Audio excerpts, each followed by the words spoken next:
قیامت کب آئے گی؟ اس کے متعلق تو اللہ نے قرآن میں واضح طور پر ارشاد فرمایا ہے کہ 5 چیزوں کا علم صرف اللہ تعالیٰ کو ہی ہے۔ اللہ تعالیٰ کا ارشاد ہے، بے شک قیامت کا علم اللہ ہی کے پاس ہے، اور وہ بارش اتارتا ہے اور جانتا ہے جو کچھ ماؤں کے پیٹ میں ہے، اور کوئی شخص نہیں جانتا کہ وہ کل کیا کمائے گا، اور کوئی شخص نہیں جانتا کہ وہ کس زمین میں مرے گا۔ بے شک اللہ علم والا اور خبردار ہے۔ احادیث میں آتا ہے کہ آپ صلی اللہ علیہ وسلم سے قیامت کے بارے میں پوچھا گیا تو آپ صلی اللہ علیہ وسلم نے فرمایا کہ جو شخص مر گیا اس کی قیامت شروع ہو گئی۔ اس حدیث کا مطلب دنیاوی دور ختم ہونا اور عالم آخرت میں داخل ہونا ہے، یعنی جو شخص مر گیا وہ آخرت کے حکم میں داخل ہو گیا۔ قیامت تب آئے گی جب سور پھونکا جائے گا۔ یہ سور 2 مرتبہ پھونکا جائے گا۔ حضرت اسرافیل علیہ السلام جب پہلی مرتبہ سور پھونکیں گے، جسے نفخۃ الفنا کہتے ہیں، اس کے اثرات اس طرح ظاہر ہوں گے۔ اس سور پھونکنے سے پہلے جن پر موت نہیں آئی تھی وہ سب جاندار مر جائیں گے، اور دوسری بار سور تب اس وقت پھونکی جائے گی جب تمام لوگوں کو دوبارہ زندہ کرنے کا حکم مقصود ہوگا۔ چنانچہ اس سور کی آواز سے تمام لوگ زندہ ہو کر میدان حشر میں جمع ہو جائیں گے۔ سیدنا ابن عمر رضی اللہ تعالیٰ عنہ کہتے ہیں کہ رسول اکرم صلی اللہ علیہ وسلم نے فرمایا، اللہ تعالیٰ قیامت کے دن آسمانوں کو لپیٹ لے گا اور ان کو داہنے ہاتھ میں لے لے گا، پھر فرمائے گا کہ میں بادشاہ ہوں، کہاں ہیں زور والے، کہاں ہیں غرور والے؟ پھر بائیں ہاتھ سے زمین کو لپیٹ لے گا جو دائیں ہاتھ کے مثل ہے، اور اسی واسطے دوسری حدیث میں ہے کہ اللہ تعالیٰ کے دونوں ہاتھ داہنے ہیں۔ پھر فرمائے گا کہ میں بادشاہ ہوں، کہاں ہیں زور والے، کہاں ہیں غرور و تکبر کرنے والے جو دنیا میں غرور و تکبر کرتے تھے، کہاں ہیں بڑائی کرنے والے؟ حضرت ابن عمر رضی اللہ تعالیٰ عنہ سے مروی ہے کہ آپ صلی اللہ علیہ وسلم نے فرمایا کہ قیامت کے دن لوگوں کو یوں ہی اٹھا کر جمع کیا جائے گا جس طرح ان کی ماؤں نے انہیں ننگے پاؤں اور ننگے بدن جنا تھا۔ حضرت عائشہ رضی اللہ تعالیٰ عنہ نے پوچھا، مرد اور عورتیں دونوں؟ تو آپ صلی اللہ علیہ وسلم نے فرمایا، ہاں دونوں۔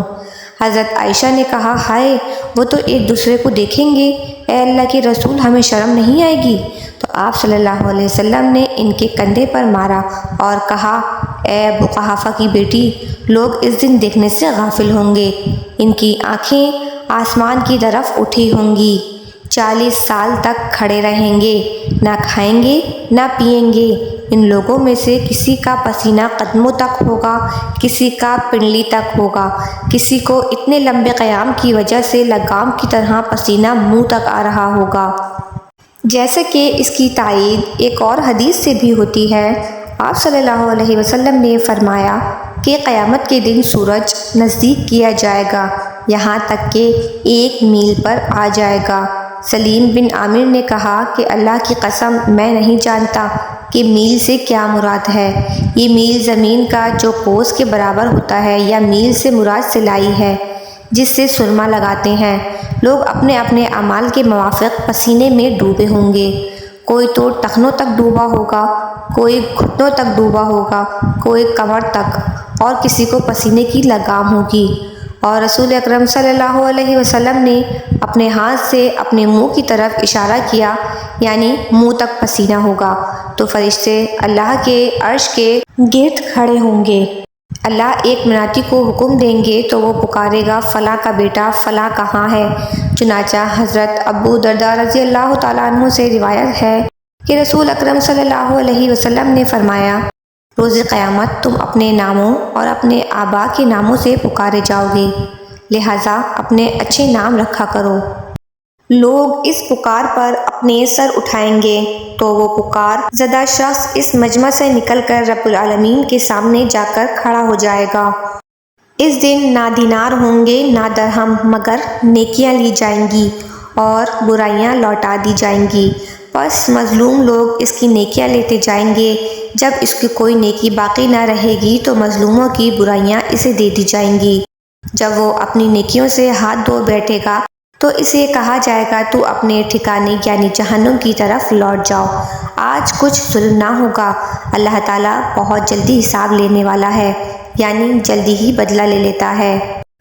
تمام لوگ اس انتظار میں ہوں گے کہ حساب کب شروع ہوگا۔ اللہ تعالیٰ قیامت کے دن تمام اگلوں اور پچھلوں کو ایک ہموار چٹیل میدان میں جمع کرے گا۔ ایک دیکھنے والا ان سب کو دیکھے گا اور ایک پکارنے والا ان سب کو اپنی آواز سنا سکے گا۔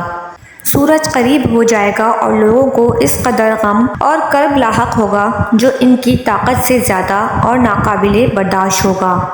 لوگ ایک دوسرے سے کہیں گے، کیا دیکھتے نہیں تم کس حالت میں ہو؟ کیا دیکھتے نہیں تم پر کیسی مصیبت آ پڑی ہے؟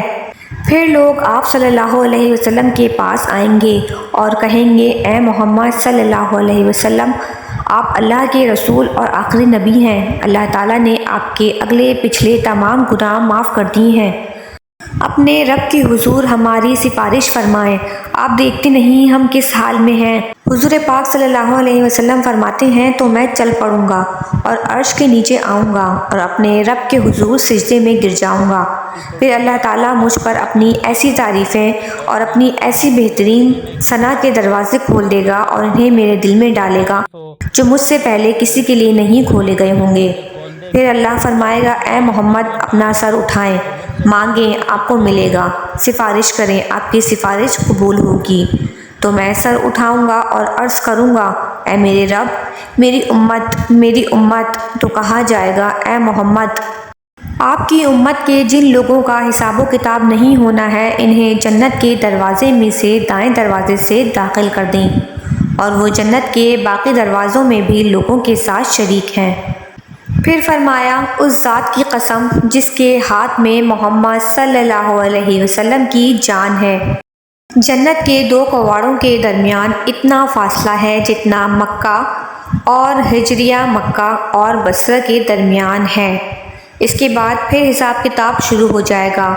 حضرت تمیم داری کہتے ہیں کہ نبی اکرم صلی اللہ علیہ وسلم نے فرمایا، قیامت کے دن بندے سے جس چیز کا سب سے پہلے حساب لیا جائے گا وہ نماز ہوگی۔ اگر اس نے نماز مکمل طریقے سے ادا کی ہوگی تو نفل نماز علیحدہ لکھی جائے گی، اور اگر مکمل طریقے سے ادا نہ کی ہوگی تو اللہ تعالیٰ اپنے فرشتوں سے کہے گا، دیکھو کیا میرے بندے کے پاس نفل نمازیں ہیں تو ان سے فرض کی کمی کو پورا کرو، پھر باقی کا اعمال بھی اسی طرح حساب ہوگا۔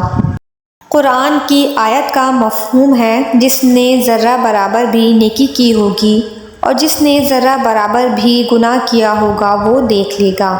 جب سب کے اعمال نامے کھلیں گے تو ہی ان کو دکھایا جائے گا کہ کس نے کیا کیا ہے۔ ابو برزہ نزلہ بن عبید اسلمی رضی اللہ تعالیٰ عنہ سے روایت ہے کہ رسول اکرم صلی اللہ علیہ وسلم نے فرمایا، قیامت کے دن کسی شخص کے قدم اس وقت تک اپنی جگہ سے نہ ہٹیں گے جب تک کہ اسے پوچھ نہ لیا جائے اس کی عمر کے بارے میں کہ اس نے اسے کن چیزوں میں ختم کیا، اس کے علم کے بارے میں کہ اس نے کن چیزوں میں خرچ کیا، اس کے مال کے بارے میں کہ اس نے اسے کہاں سے کمایا اور کہاں خرچ کیا، اور اس کے جسم کے بارے میں کہ اسے کن چیزوں میں چھپایا۔